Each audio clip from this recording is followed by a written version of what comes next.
Preacher here. This is a day in the life of a biker.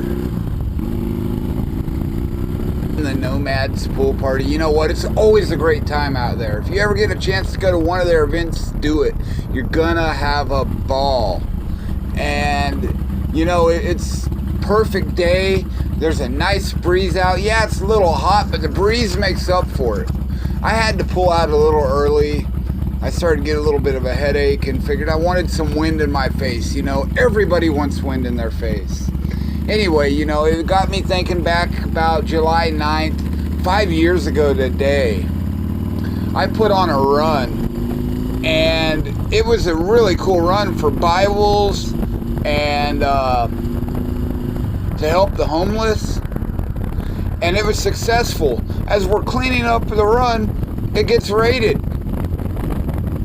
Somebody called the cops and said that there was a fight between 50 or 60 bikers and all kinds of different stories. And so they raided us with like 5 different police agencies. They had snipers. It was crazy, man. They threw everybody up against the wall. They put me in a cop car and they searched the whole place. And the whole thing about the story was nothing ever happened at this event, man. It was a Christian event. Nothing ever happened at that event. But they came in and they searched everything and checked to make sure that nothing had really happened. And then the news come and made up all kinds of stories. You know, that fake news stuff is real. Don't go around thinking anything different.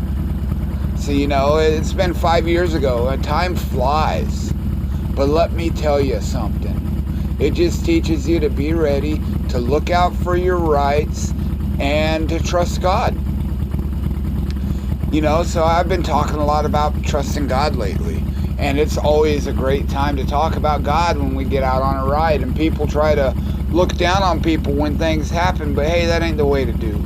You know, don't go looking at yourself different if you're a Christian and looking at other people like they're sinners.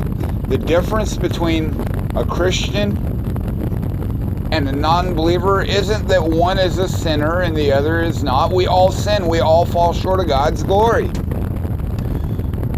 The Bible goes further. It tells you that if you keep the law and stumble at one point, you're guilty of breaking it all. Why is that? That's because sin is sin. Sin is rebellion against God. Any part of it is wrong in God's eyes. So why are so many self-righteous out there want to tear down those whose sin they can see? Don't you know God sees your sin too? There are a lot of people out there that want to believe but feel it's too late because the message of grace and mercy is missing in the lives of Christians. We need to put our petty differences aside, let people know that Jesus died for the sins of the people, period. To let people know all they have to do is believe. And the forgiveness is there. It was paid for by the blood of Jesus. We all fall short. We all sin. But by God's grace, we have been forgiven. We need to believe, accept, and receive what Jesus Christ has done in our lives. To share His love, to share His truth. You see, the Bible, it says that God didn't send His Son into the world to condemn the world. But many of us run around like it's our job to condemn people. Don't you know that we're all called to be Christ-like? And if Christ wasn't here to condemn, why do we? Don't you know even our thoughts count towards sin? None of us are good enough or can make it without Christ. So let Christ completely change you. Let Christ work in your life. Stand on Romans 10:9. If you confess with your mouth that Jesus is Lord and believe in your heart that God raised him from the dead, you will be saved.